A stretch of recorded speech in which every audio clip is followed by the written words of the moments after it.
అధికారిక చిహ్నం. ఎక్కడైనా ఏ రాష్ట్రంలో అయినా ఏ దేశంలో అయినా ఈ ప్రపంచంలో రాచరిక వ్యవస్థను కాదని ప్రజాస్వామిక పాలన ఉండాలని వేలాది లక్షలాది మంది పోరాట యోధులై యుద్ధంలో ముందు భాగాన నిలబడి రక్తం చిందించి నేల కొరిగి ప్రజాస్వామిక పరిపాలనను సాధించుకున్నారు.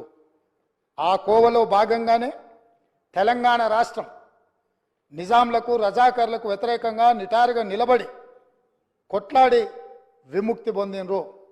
ఇదే కాదు, ఆనాడు కాకతీయ సామ్రాజ్యానికి వ్యతిరేకంగా సమ్మక్క సారలక్క వీళ్ళందరూ పోరాటం చేసి పన్ను కట్టమంటే పన్ను కట్టమని తిరగబడి త్యాగాలు చేసిన సమ్మక్క సారలమ్మ జాతర మనం ఈరోజు ఆదివాసి బిడ్డలు జంపన్న వాగులో తలార స్నానం చేసి అక్కడికి వెళ్ళి దేవుణ్ణి దర్శించుకుంటున్నాం. అలాంటి త్యాగాల పునాదుల మీద ఏర్పడ్డ ఈ తెలంగాణ రాష్ట్రం, పోరాటాలతో ఏర్పడ్డ ఈ తెలంగాణ రాష్ట్రంలో రాష్ట్ర అధికారిక చిహ్నంలో ఒక పక్కన చార్మినార్, ఇంకొక పక్కన కాకతీయుల ఆనవాళ్ళు ఉన్నాయంటే రాచరిక పోకడులు ఏ విధంగా ఉన్నాయి?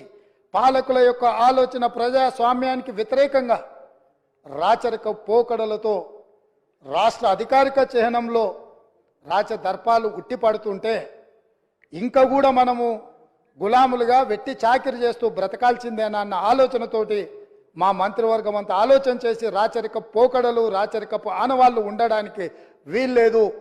ఈ రాష్ట్రం ప్రజాస్వామిక రాష్ట్రం. ఈ రాష్ట్రంలో ప్రజలు ఎన్నుకున్న ప్రభుత్వం ఉంది, ప్రజాపాలన సాగుతుంది అని చెప్పి అధికారిక చిహ్నాన్ని మార్చాలన్న నిర్ణయం తీసుకున్నాం. ఆ నిర్ణయాన్నైనా వాళ్ళు స్వాగతిస్తారేమని చూసినాం అధ్యక్ష. గవర్నర్ గారి ప్రసంగంలో ఈ అంశాలన్నీ కూడా ప్రస్తావించిన ఎక్కడ కూడా వాళ్ళ యొక్క సానుకూలత ఈ విషయంలో కనిపించలేదు అధ్యక్ష. అదేవిధంగా అధ్యక్ష, మనమందరం తెలంగాణ బిడ్డలం.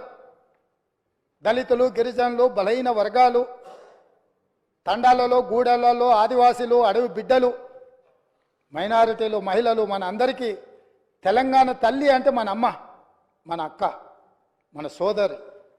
మనం కల్లారా చూసిన మన అమ్మలు, మన అక్కలు, మన కుటుంబ పెద్దలు ఎవ్వరు కూడా వజ్ర వైదూర్యాలతోని కిరీటాలు పెట్టుకొని వడ్డానాలు పెట్టుకొని మనం ఎన్నడూ మన తెలంగాణ తల్లిని చూడలేదు అధ్యక్ష.